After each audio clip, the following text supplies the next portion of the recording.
Baik, perkenalkan nama saya Nur Jayadin dengan NIM 106. Di sini saya akan menjelaskan apa itu reksadana. Reksadana dapat diartikan sebagai wadah yang berisi sekumpulan sekuritas yang dikelola oleh perusahaan investasi atau yang biasa kita sebut dengan manajer investasi gitu. Yang dimana reksadana ini dibeli oleh investor, dimana reksadana adalah salah satu alternatif investasi bagi masyarakat pemodal, khususnya bagi pemodal kecil, yang dimana pemodal tidak memiliki banyak waktu atau keahlian untuk menghitung risiko atas investasi mereka. Reksadana ini dirancang sebagai sarana untuk menghimpun dana dari masyarakat yang memiliki modal, mempunyai keinginan untuk berinvestasi, namun hanya memiliki waktu dan pengetahuan yang terbatas. Nah, berdasarkan bentuk hukumnya, reksadana dibedakan menjadi dua. Yang pertama itu reksadana berbentuk perseroan yang digolongkan menjadi dua, yaitu reksadana terbuka dan reksadana tertutup. Lalu yang kedua, reksadana berbentuk kontrak investasi kolektif atau yang biasa kita sebut yaitu KIK. Baik, selanjutnya di sini ada reksadana terbuka, yaitu reksadana yang dapat dibeli dan dijual kembali sewaktu-waktu setiap hari bursa.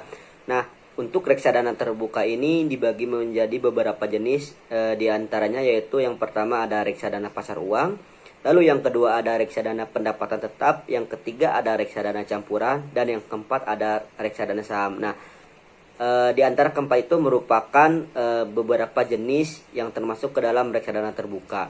Nah, untuk reksadana terbuka ini di mana reksadana yang pemegang sahamnya atau pemegang unit pernyataannya dapat menjual kembali saham atau unit pernyataan kepada manajer investasi.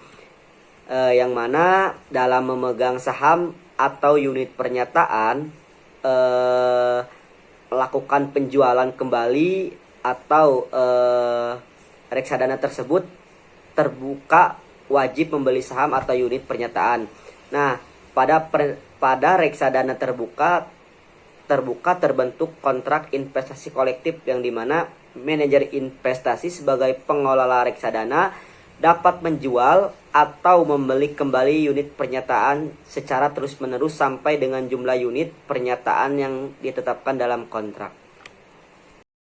Baik, untuk selanjutnya di sini ada reksadana pasar uang atau yang biasa disingkat menjadi RDPU, adalah jenis reksadana di mana dana investasinya akan diinvestasikan oleh manajer investasi ke instrumen-instrumen pasar uang, yaitu instrumen investasi yang jatuh temponya kurang dari 1 tahun, seperti deposito, sertifikat utang negara, atau sertifikat Bank Indonesia. Reksadana pasar uang memiliki sejumlah keunggulan yang membuatnya aman sebagai pilihan alternatif instrumen investasi untuk dana darurat, yaitu aman karena tingkat risiko rendah dan likuiditas proses pencairannya hanya membutuhkan beberapa hari saja. Lalu beberapa alasan kenapa reksadana pasar uang dapat dipilih sebagai alternatif instrumen investasi untuk menyimpan dana darurat, diantaranya itu aman atau risikonya rendah karena hampir semua portofolio investasi merupakan instrumen dengan risiko rendah, yang dimana instrumen investasi sini yaitu pasar uang. Berikutnya saya akan menjelaskan mengenai reksadana pendapatan tetap. Reksadana pendapatan tetap adalah jenis reksadana di mana dana minimum 80% dana kelolaan dialokasikan pada instrumen investasi surat utang atau yang lebih dikenal dengan nama obligasi.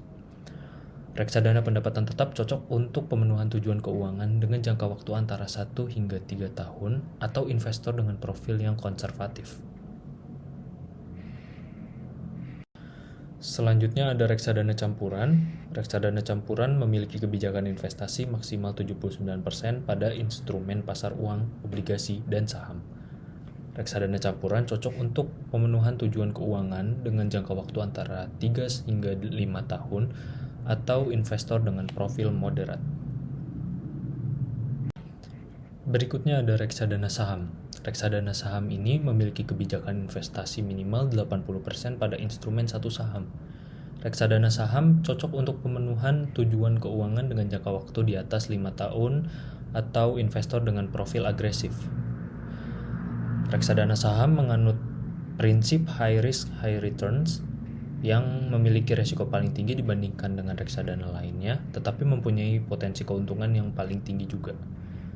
Karena mayoritas portofolionya ada di saham, maka sifat dan pergerakan reksadana ini sangat-sangat mirip dengan sifat dan pergerakan saham.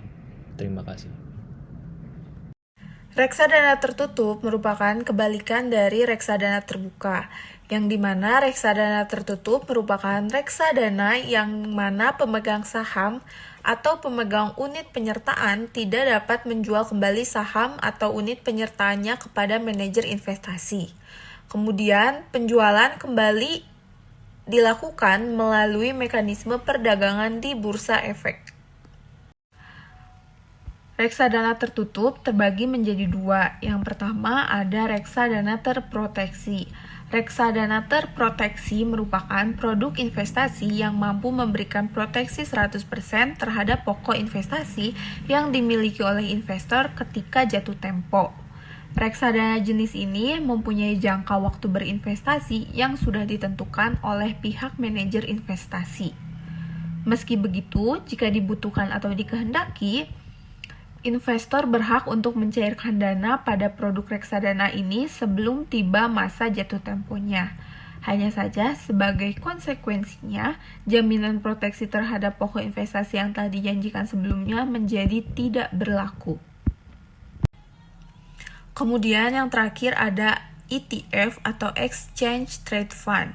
ETF merupakan reksadana yang kinerjanya mengacu pada indeks tertentu.